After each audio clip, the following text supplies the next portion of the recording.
if there is a connecting thread between these four very different projects, it might be that you're all using environmentally conscious design to create better living conditions. I think that's true of the park in Philadelphia, it's true of the housing schemes in the Philippines, and it's true of what you're doing in Munster.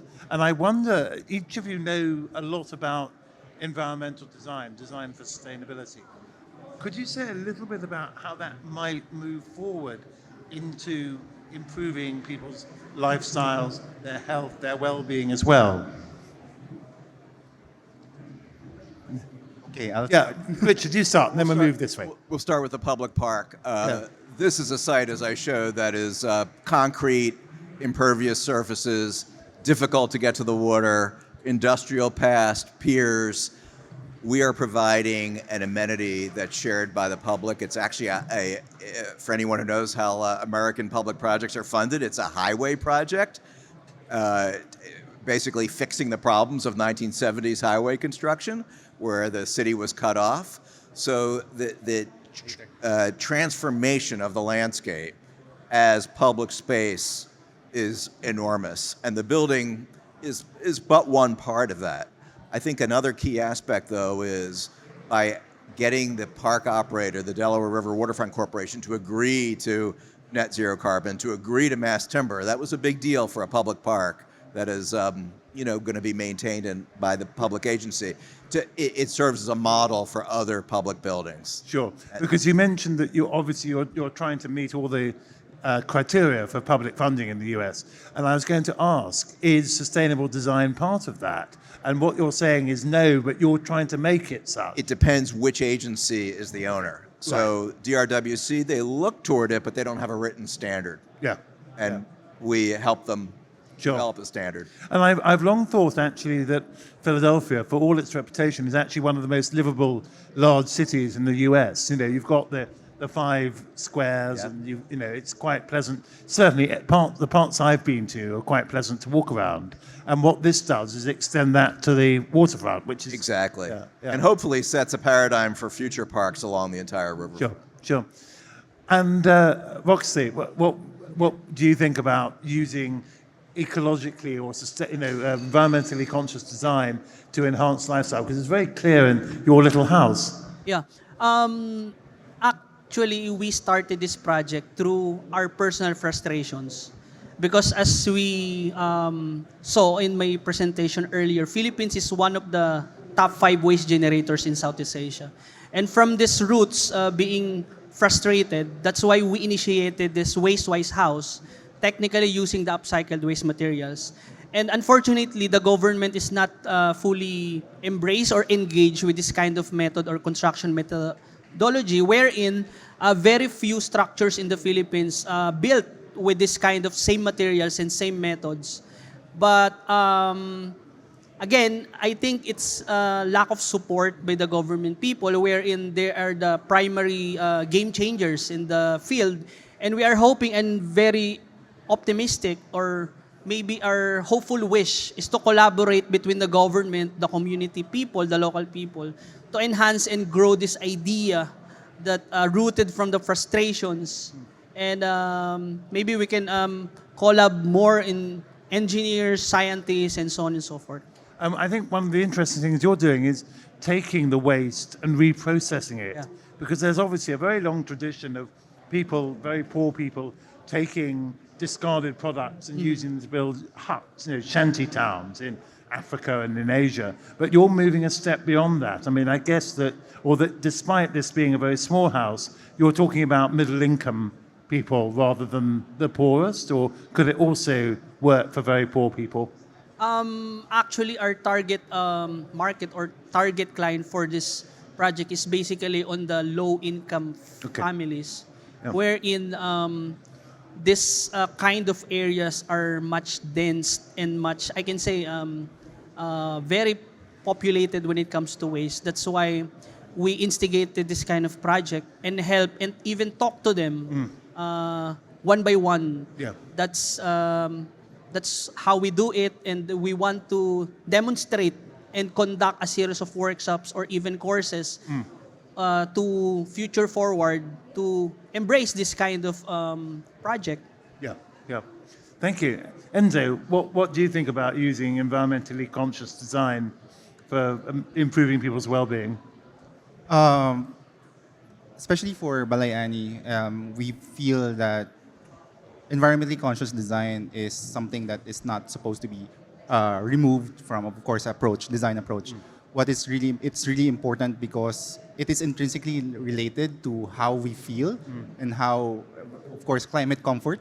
It's intrinsically related to a person's well-being and a person's quality of life.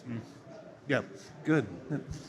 And Robert, I guess that's what you're doing. You're taking what was a fossil fuel storage facility and turning it into an ecological home or ecological homes and other public facilities. Exactly. And the thing is that we give electricity back because the PV panels are clad on the facade, but also lowering down emission of CO2 because we use mass timber. And the other thing is plants. That's very important for insects, bees, but also birds. Yeah. To give them good. And then, as a person, when you live there, you also feel good. Yeah. But as I understand it, I don't know Munster at all. I've never been there. But it's not one of the big industrial cities of Germany, or is it? Yeah, there was a harbor. It was bombed during the war, so Yeah. it must be some industry was over there. But it is part of the Ruhrgebiet, which is there. So Yeah. it is an industrial area. Yeah. Yeah. Okay, so it is very industrial.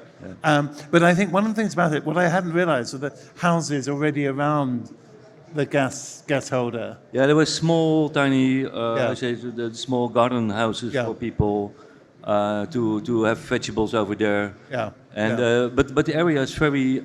I didn't tell you, but there are a lot of roads around it. Yeah. Typical German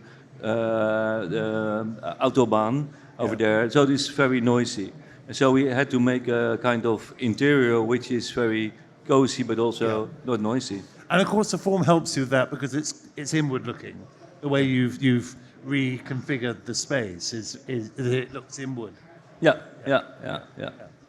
The Good. top part. Yeah. And I think that point about growing food is true in both your projects. You could grow food. You not only harvest rainwater, but you've got your vertical courtyard. You called it, and that presumably you could grow some of the food you would use, not perhaps all of it. Yes. Actually, that's the initial plan that we had for the hydroponic garden in the courtyard. We really wanted the people or the residents themselves to be. That's why it's called House of Harvest. Initially, so that they would be able to actually harvest their own sustainable food and even resources from there. Yeah. Which of course is reflecting a trend of using more urban land to grow food. Yes. And Richard, is that something you're thinking of your wider proposal for parks in Philadelphia? Is that something you would look at? It has not come up in this particular park because of the intensive use and the need for recreation spaces, but it does come up in the public in terms of taking vacant land and putting it to other uses. So there's plenty of agricultural use in Philadelphia in small ways that is kind of a patchwork of public demand, let's call it. Yeah. So it's actually treating the whole city ground plane and indeed the buildings on it as a resource that can be used in all sorts of ways. We just need the city to recognize that that's something that's happening and to plan for it. Yeah. And what is the relationship with the city on something like this? Is it awkward or do they respond to it? This particular park is a quasi-city, quasi-Delaware River waterfront park. But in terms of the vacant land, it still is a bit of a strange relationship between the official city parks and rec and what people do with that land. And it seems like what people do with it is a great model for what can be done. Sure. And Robert, I guess in Germany, the city of Munster is very much behind something like this and probably has all sorts of plans that you have to stick to. Yeah, there's European plans actually. There's European rules. So the fire is the same in Philadelphia, but also in the Philippines. For everywhere the fire is the same. Yeah. You have to escape from it, so it's always the same. gravity is always there, so you have to construct buildings very well. So it's when people say it's not possible in Germany, they say this is not possible in Germany. I say it's everywhere possible because we got the same rules everywhere. Sure, sure. And that's true in the Philippines too? You have to adhere to a certain set of codes set by a public authority? Yeah. Actually, when it comes to incorporating this kind of projects with the consideration of national building code, in our case, using upcycled waste materials, there's no existing rule on building this kind of houses, but eventually, these local communities build it and pursue this kind of movement. And we're happy to see this kind of structures built 3 years in running, despite of all the typhoons, earthquakes, and other calamities in the Philippines. And I can say it is well-performing. That's why we started to collaborate with these people. And I have to say that's something that we've really seen at WAF in the last 10 years, is the way Filipino architects are responding to these natural disasters and producing really interesting architecture as a result of it. So thank you very much. I think we've probably run out of time, but I'd like to present you all with your trophies because you've all won something. Can we have them?